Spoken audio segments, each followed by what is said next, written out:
اعوذ باللہ من الشیطان الرجیم، بسم اللہ الرحمن الرحیم، الصلاۃ والسلام علیکہ یا رسول اللہ صلی اللہ علیہ وآلہ وسلم۔ السلام علیکم ورحمۃ اللہ وبرکاتہ۔ الحمدللہ کہ ہمارے پاس آج 27ویں رمضان مبارک ہے ادھر کینیڈا میں، اور بعض ملکوں میں جیسے پاکستان، انڈیا، بنگلہ دیش میں آنے والی جو رات ہوگی وہ 27ویں کی رات ہوگی۔ اس کے بعد ہمارے پاس 28ویں اور 29ویں کی رات ہے، اور انشاءاللہ اگر اللہ کو منظور ہوا تو 30ویں رمضان کی رات بھی مل جائے گی۔ بہت ہی برکتوں اور رحمتوں والا مہینہ ہے جو ختم ہو رہا ہے، جس میں شدید بس افسوس ہے، لیکن بہرحال جتنا بھی اب ہمارے پاس ٹائم ہے رمضان شریف کا، اس کو اچھے طریقے سے سمیٹیں۔ اچھا، تو ان راتوں میں کیا پڑھا جائے؟ بہترین کہ آپ اپنی رات کو 3 حصوں میں ڈیوائڈ کر لیں۔ ایک حصے میں قرآن شریف پڑھیں، دوسرے حصے میں آپ درود شریف پڑھیں، تیسرے حصے میں آپ استغفار پڑھیں، نوافل پڑھیں، یا جو بھی آپ کے لیے پڑھنا آسان ہے۔ خاص طور پر وہ بہنیں کہ جنہوں نے نماز نہیں پڑھنی تو آپ نوافل نہیں پڑھیں گے، لیکن آپ استغفار پڑھ سکتی ہیں، آپ درود شریف کی کثرت کریں۔ پھر قرآن شریف تو اب تو فتویٰ اس بات پہ دیا جاتا ہے کہ آپ ٹیبلٹ یا فون کے اوپر قرآن شریف بھی مکمل کر سکتے ہیں۔ درود شریف کون سا پڑھیں؟ بہترین تو یہ ہے کہ جو آپ کی کثرت معمول میں جو درود شریف ہے آپ اس کو مزید اس کی کثرت کریں۔ اس کے علاوہ درود ابراہیم کو ضرور پڑھیں ان بابرکت راتوں میں۔ مزید یہ کہ اگر آپ کے پاس کوئی درود شریف کی کتابیں موجود ہیں تو آپ ان کو پڑھیں۔ اتنے پیارے پیارے درود و سلام لکھے ہوتے ہیں درود شریف کی کتابوں میں، آپ وہ پڑھتے چلے جائیں، اس سے بھی دل کو بہت تقویت ملتی ہے۔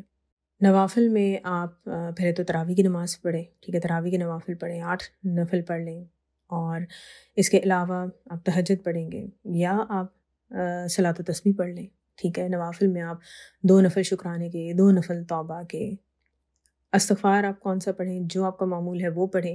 ایک سید الاستغفار بھی ہے جو آپ کو انٹرنیٹ پہ مل جائے گا، آپ وہ بھی پڑھ سکتے ہیں، بے شک 1 یا 2 مرتبہ پڑھ لیں۔ ان راتوں میں تھوڑا بہت صدقہ ضرور کریں۔ اب تو آن لائن بھی آپ جو ہے وہ ڈونیٹ کر سکتے ہیں، تو آن لائن کسی کاز میں بے شک 10 روپے شامل کر دیں، لیکن ضرور کریں۔ یا آپ کے گھر کے آس پاس کوئی ایسے مستحق لوگ ہیں تو ان کو آپ کھانا کھلا دیں، کوئی کپڑا دے دیں، جو آپ کی حیثیت ہے اس کے مطابق آپ ضرور صدقہ خیرات کریں، کیونکہ حضور پاک صلی اللہ علیہ وسلم بھی بہت کثرت سے صدقہ خیرات کیا کرتے تھے۔ مزید یہ کہ اگر لیٹس اسیوم آپ کے پاس ایسے کوئی اسباب نہیں ہے کہ آپ اس طرح کسی کو کپڑا، کھانا یا کچھ دے سکیں، تو درود شریف پڑھیں، ٹھیک ہے۔ درود صدقہ بھی ہے اس میں، آپ اس کو انٹرنیٹ پہ گوگل کر لیں، آپ کو مل جائے گا۔ کہنے کا مقصد یہ ہے کہ ان راتوں کو، اس رمضان شریف کا جتنا بھی وقت آپ کے پاس ہے، اس کو ضائع مت کریں۔ تھوڑا سا نیند کو کم کریں، جاگنے کی کوشش کریں، کافی پئیں، جس بھی چیز سے آپ کی نیند اڑتی ہے، چائے سے تو چائے پئیں۔ کوئی ایسے دکھ جو آپ کی راتوں کی نیندیں اڑاتے تھے، ان دکھوں کو یاد کر لیں، اس بہانے آپ عبادت کر سکیں گے۔ اور ان راتوں میں نہ صرف اپنے لیے بلکہ اپنی فیملی کے لیے، اپنے آنے والی نسلوں کے لیے، پوری امت کے لیے آپ نے ضرور دعا مانگنی ہے۔ مسلمانوں پر پوری دنیا میں جو ظلم و ستم ڈھائے جا رہے ہیں، جو زیادتیاں اور اذیتیں انہیں دی جا رہی ہیں، ان اذیتوں اور مصیبتوں کے خاتمے کے لیے ضرور دعا مانگیں۔ ہمارا کام ہے کوشش کرنا، دعا مانگنا، تو ہمیں یہ ضرور کرنا ہے، اس کو نہیں چھوڑنا۔ ہر درود شریف جو ہے وہ ایک دعا ہے بذات خود، تو ہاتھ اٹھا کر دعا کی صورت میں درود شریف کو ضرور پڑھیں۔ اس مہینے میں اللہ تعالیٰ نے شیطانوں کو تو بند کر دیا ہے، لیکن پھر بھی جو برائیاں ہم اپنے اندر دیکھ رہے ہیں وہ کیا ہیں؟ ہماری اپنے نفس کی برائیاں ہیں، تو ان سے چھٹکارے کی دعا مانگے کہ یا اللہ ہمیں ہمارے نفس کی برائیوں سے بچا لے۔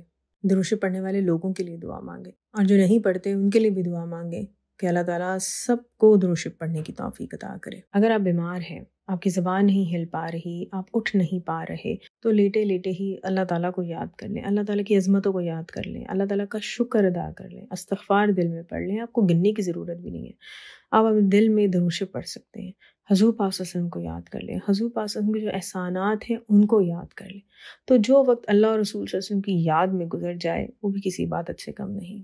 دعا ہے کہ اللہ تعالیٰ ہم سب کو دنیا اور آخرت دونوں جہاں میں حضور پاک صلی اللہ علیہ وسلم کی محبت، قرب و دیدار ہر لمحے اور ہر پل میں عطا کرے۔